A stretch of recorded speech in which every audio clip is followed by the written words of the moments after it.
It's a big, noisy universe of stocks out there. Welcome to Goodbye or Goodbye. Our goal to help cut through that noise to navigate the best moves for your portfolio. Today, we're looking at the pharmaceutical industry. There are a lot of names in the sector, but that might create some interesting opportunities for investors. So what's the best way to play it? I'm here with Salim Syed, Managing Director and Senior Analyst at Mizuho Americas. Thanks so much for being here. Thanks for having me. So let's get to the stock you like. It is Enliven. The stock's already done quite well this year. It's just about doubled. But let's get to why you might think it still has some room for upside. Efficacy and safety look good. Now, just to take a step back, Enliven is an experimental stage pharmaceutical company, so it doesn't yet have any drugs on the market, right? Correct. Yeah. But the drugs it's developing, you think, have good promise. Yeah. So there's one drug in particular. It's called Enliven 001. It's for a type of blood cancer called CML. We have some phase 1 data that looks like rivals what people would consider standard of care, the newest product on the market. And it's also looks pretty good in terms of safety. So typically for something like CML, what you would want with these particular products is that they don't have any sort of cardiovascular toxicity, and they just put out 6-month or 24-week safety data, and it looked pretty clean. I think it's also important to point out that in this space in particular, there are a lot of these, they call them TKIs, that's the type of class that these drugs play in. But when you're talking about something like CML, which is now a chronic disease and people are living a lot longer, safety really matters. So having a clean molecule like Enliven 001 really positions it. Gotcha. Well, yeah. So in other words, the idea is not only to survive this type of cancer, but to live longer and live better. Live better, and safety matters. And we've seen this before with other diseases like HIV, where this was often a debate with HIV, where it was the older medications, right? And it wasn't just like, hey, look, like if you match efficacy, it's not going to matter if you have something that's also safer. We saw a lot of patients roll over because those products were safer. That was HIV. So it's a pretty good analog when you kind of think about CML. So that's talking about the drug, but let's talk about the monetary opportunity related to this. I mean, how big a market is this? So CML has been growing. It's been around for some time, but again, these patients are living longer, right? And so they're on drugs for a longer time. It's now a $14 billion global market.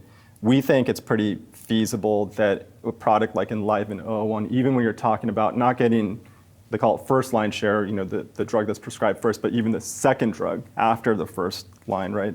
Something in the order of 1 to 2 billion, 2 billion being more on a on-risk adjusted basis, 1 billion if you were to assign a probability of success because it's not through the clinical trials yet that it would need for approval, but 1 to 2 billion. So when we kind of think about that, and it's like, well, what sort of multiple would you like to put on a $1 to $2 billion revenue line? The stock is currently trading at $1 billion and change market cap.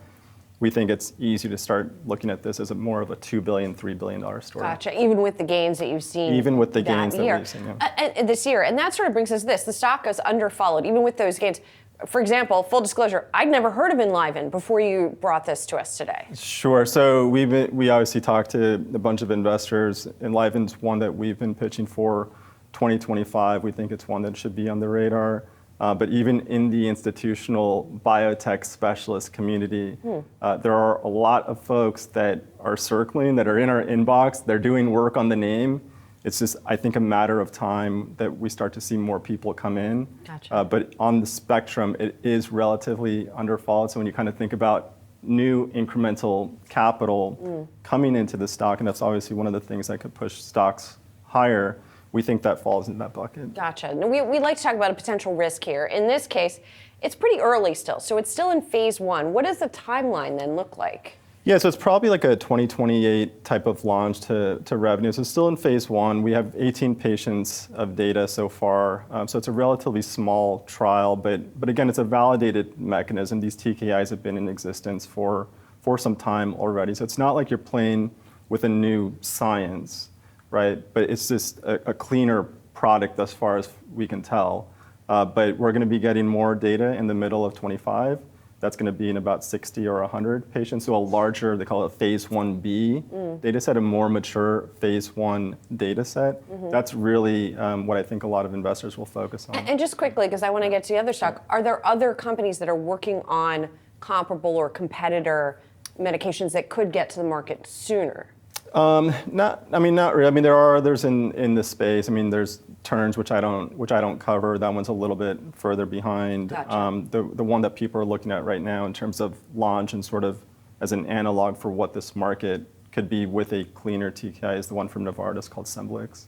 And then let's get to the stock that you don't like as much. You have a neutral rating on this one, and that is Amgen. Now, this one is very followed. It's one of the biggest biotech names. People know about it. The stock is up this year. It's up about 17%. But you say the intrinsic valuation remains difficult. Talk us through that. Why? Yeah, I mean, look, this is one stock. When you talk to the biotech specialist community, it's very difficult for folks to get to a DCF valuation where the stock is trading. The stock is currently, $330 or so, right?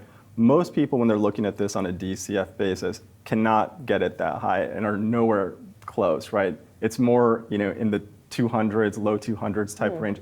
That's, maybe mid 200s type range. That's sort of where people talk about it on a DCF. So it has sort of run away from that intrinsic valuation, which, look, as a fundamental, analyst, like it's one of the metrics we obviously look at, because the farther you get away from that, then you start to really wonder, like, well, look, if something goes wrong, right? Like, what's the downside, right? Well, and when we talk about what could go wrong, there's a drug that they are working on that is could enter the obesity market if it works. Of course, yeah. So this product's called AMG 133.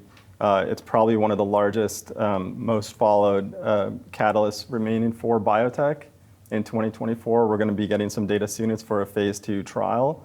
The company has thus far said the drug is differentiated. Nobody really knows what that means, and there's really a lack of conviction, I would call it, amongst the investor community. But when you're looking at this in terms of where could the stock go, there's an argument to be made that the stock is going to 400, right? And that's very possible. There's also an argument to be made that the stock is going back into the 200s. Gotcha. Right. So for a large cap like Amgen, that's a pretty big swing. Yeah. It's also a year-end catalyst, so you almost have to play it if you're a long-only investor and you're trying to look at your benchmark. And I think right now people are positioned it sort of as a pair trade with Lilly, because Lilly is just obviously very owned given the obesity landscape. And already has Right. So Exactly. even if it works and it comes to the market, how is it going to compete with the likes of the stuff that's out there already? Yeah, so it's a little unclear, right? I mean, we don't know, is it going to be a maintenance product? Is it going to compete with, Mounjaro, for example, first line, right?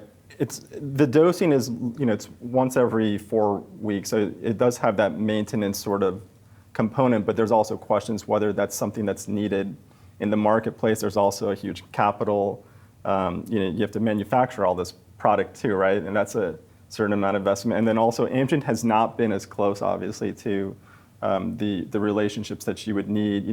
Lilly and Novo, which came out of the diabetes landscape with GLP-1, and were able to transition more to that patient sleeve, right?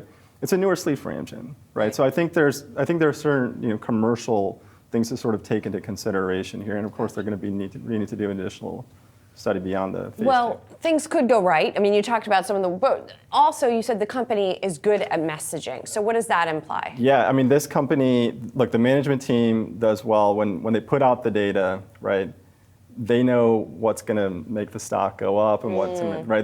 This is a company that it's hard to bet against Amgen, admittedly, right? We're neutral on the stock from a fundamental basis, and as I mentioned, there are ways that this stock can go to 400, and there's ways for the stock to go back in the 200s. But when we get this data set, and nobody exactly knows what we're getting, how we're getting, and exactly, but this management team does message well, and that's something you do have to take into consideration, because if they say, look, we're going to take something forward here to phase 3, right? And you may not know exactly what it is. Does that mean like the PMs, so the generals, PMs in the market, do they buy that? Right. Right, because you're taking somewhere for, is that good enough? Right. Right. That's the question that I think people need to answer. Well, not good enough for you to have it as a buy right now, but hold it is what you're saying. Thank you so much for coming in, Salim. Appreciate it. And thank you so much for watching Goodbye or Goodbye. We'll be bringing you new episodes next week at 3:30 p.m. Eastern.